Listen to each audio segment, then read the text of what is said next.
काल मेघ, जिसे ग्रीन चिरायता यानी हरी चिरायता के नाम से भी जानते हैं, जो कि अनगिनत रोगों का काल मानी जाती है। आज के इस वीडियो में मैं डॉक्टर पूजा श्रीवास्तव आप सभी का अपने चैनल नेचुरल लिविंग डीआरएक्स में स्वागत करती हूँ। और आज हम जानेंगे काल मेघ यानी चिरायता के फायदे और इसके नुकसान क्या क्या होते हैं, इसको विभिन्न प्रकार के रोगों में कैसे प्रयोग किया जाता है, यानी इसकी सही प्रयोग विधि, ये सारा कुछ हम जानेंगे इस वीडियो में। तो इसको एंड तक जरूर देखें एंड कीप वॉचिंग। काल मेघ और चिरायता जो होता है, इसका जो बोटानिकल नेम है वो है एंड्रोग्राफिक्स पैनिकुलाटा, जिसे कल्पनाथ या चिरायता के नाम से भी हम जानते हैं, जो कि बड़ी आसानी से आपको किसी भी जनरल मर्चेंट शॉप में मिल जाएगा। या फिर आपने देखा होगा कि कभी कभी बहुत जगह पे इसके पौधे लगे हुए मिल जाते हैं। इसकी काफी मात्रा में इंडिया में खेती भी होती है। ये अत्यंत गुणकारी पौधा है। ये बहुत सारे अनगिनत रोगों में इसका उपयोग होता है। चिरायता जो होती है, जिन लोगों को भी अपचन रहता है, यानी जिनका पाचन गड़बड़ रहता है, या जिनको लिवर से रिलेटेड कैसी भी प्रॉब्लम है, जैसे फैटी लिवर हो गया, या लिवर से रिलेटेड कोई भी प्रॉब्लम, या फिर भूख नहीं लगना, खाने का पचन ठीक से नहीं होना, या फिर स्किन यानी चर्म रोग, स्किन से रिलेटेड त्वचा संबंधी अगर आपको रोग है, या जिनको ब्लड प्योरिफिकेशन जिनका ठीक से नहीं होता, यानी रक्त को शोधन करने की एक बहुत ही अच्छी औषधि मानी जाती है। अगर इसके आयुर्वेदिक प्रोस्पेक्ट के बारे में बात करें तो इसका जो टेस्ट यानी रस होता है वो तिक्त यानी बिटर होता है। थोड़ा सा स्वाद उतना अच्छा नहीं होता, बिटरनेस होती है, कड़वापन होता है इसके स्वाद में। और अगर इसके गुण की बात करें तो ये गुण में लघु, रूक्ष्म, उष्ण और कटु होता है। लघु मीनिंग यानी बहुत ही आसानी से ये पच जाता है, इसीलिए पाचन संबंधी रोगों के लिए फायदेमंद है, लिवर संबंधी रोगों के लिए फायदेमंद है। दूसरा, रूक्ष्म मतलब ड्राई इन नेचर, यानी कि स्वभाव में ये थोड़ा ड्राइनेस लिए हुए होता है। तीसरा, आपका उष्ण मतलब इसकी जो पोटेंसी होती है, तासीर होती है, वो गर्म तासीर का होता है। और अगर दोषों की बात करें तो ये आपके कफ और पित्त जन्य रोगों का नाश करता है और कफ और पित्त दोषों का शमन करता है।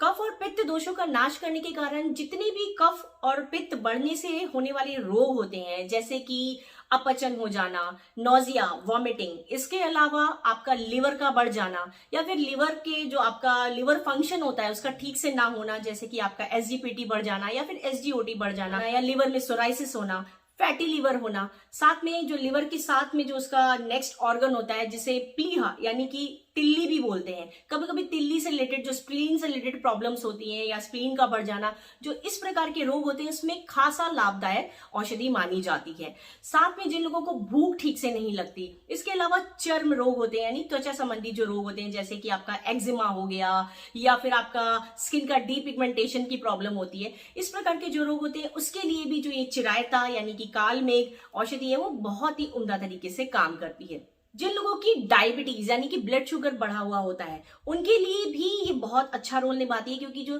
काल मेघ है वो डायबिटीज यानी ब्लड शुगर को आपके शरीर में उसकी मात्रा को कम करता है, गिराता है। इसलिए जो लोग इंसुलिन में भी हैं, जिनकी डायबिटीज बहुत ज्यादा बढ़ी रहती है, अगर वो काल मेघ का प्रयोग करते हैं तो वो अपनी डायबिटीज के रोग में बहुत ज्यादा फायदा उठा सकते हैं, क्योंकि ये नेचुरल तरीके से आपकी डायबिटीज को लो करता है, लेस करता है। तो उसमें जो जिनकी ब्लड शुगर काफी बढ़ी है उनको काफी लाभ होता है। डायबिटीज से रिलेटेड जो भी अन्य रोग होते हैं, जो कि डायबिटीज के जिन्हें कॉम्प्लिकेशन कहा जाता है, जैसे कि आपकी आंखों में प्रॉब्लम हो जाना, यानी कि आपकी रेटिना से रिलेटेड जो प्रॉब्लम हो जाती हैं, उनमें भी जो काल मेघ है बहुत अच्छा रोल निभाता है। इसके अलावा कैसा भी आपका बुखार हो, किसी भी तरीके का, जिन लोगों को फीवर आ जाता है, एनी काइंड ऑफ फीवर में अगर आप काल मेघ यानी चिरायता का उपयोग करते हैं तो आपको किसी अन्य औषधि की जरूरत नहीं पड़ेगी। सिर्फ और सिर्फ इससे ही आपका फीवर जो है वो परमानेंटली क्योर हो जाएगा। इसमें बहुत अनेकों अनेक गुण हैं, जितना भी बताया जाए उतना कम है।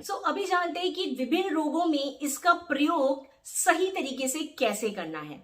पहली चीज, जिन लोगों को पुरानी से पुरानी कब्ज रहती है, यानी कि कॉन्स्टिपेशन रहता है, तो मल आंतों में जमा हुआ है, यानी एक दिन नहीं 2 दिन छोड़ छोड़ के उन्हें मोशन के लिए जाना पड़ता है, या फिर उन्हें मोशन ठीक से पास नहीं होते, थोड़ा थोड़ा सा मल त्याग होता है, उन्हें जिसकी वजह से भूख नहीं लगती, अपचन वगैरह ये सारी समस्याएं रहती हैं। तो उस कंडीशन में अगर आप काल मेघ यानी चिरायता का 2 से 3 ग्राम चिरायता, साथ में आपको लेना है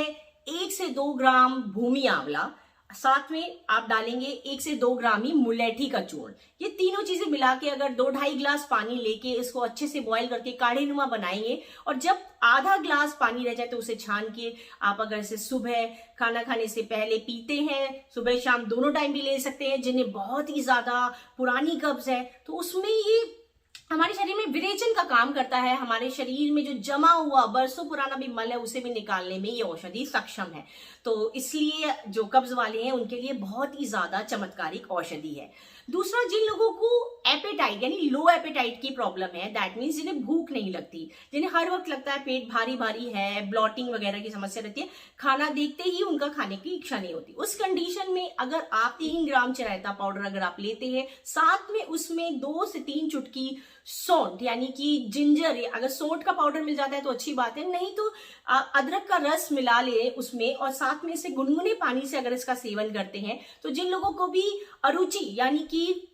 भूख न लगने की समस्या है और खाना ठीक से नहीं खाते, जिनकी लो एपेटाइट है, वो भी इस कंडीशन में उनकी भूख खुलेगी, उनकी जो अग्नि है वो प्रदीप्त होगी और उनके खाने का पचन भी अच्छे से होगा। नेक्स्ट आता है जिन लोगों को फीवर की समस्या बहुत ज्यादा रहती है, यानी जिनका पुराना या तो बुखार बसा हुआ बुखार है जो कि उतर नहीं रहा, बहुत सारी दवाइयां ले चुके हैं, या फिर अगर आपका डेंगू या मलेरिया टाइप का फीवर है जो कि जाड़ा दे के आपको बुखार आता है, उन सारी कंडीशंस में अगर आप जो ये चिरायता है इसका काढ़ा बना करके काली मिर्च डाल करके उसका सेवन करते हैं, या जैसे कि थोड़ा सा आपने 2 से 3 ग्राम चिरायता पाउडर पानी में डाला, साथ में कुछ 1 से 2 आपने काली मिर्च डाल दिया, उसको बॉईल करके जब थोड़ा ठंडा हो जाए छान के उसको पीएंगे, तो आप देखेंगे 2 से 3 हफ्ते में ही आपका, अगर बहुत पुराना फीवर है तो 2 से 3 हफ्ते, नहीं तो 1 हफ्ते में ही आपका जो बुखार है वो जड़ से खत्म हो जाएगा। सो इतना पावर है इस औषधि में। नेक्स्ट आता है जिन लोगों को, क्योंकि मैंने बोला ये कफ और पित्त जैसे रोगों का शमन करती है,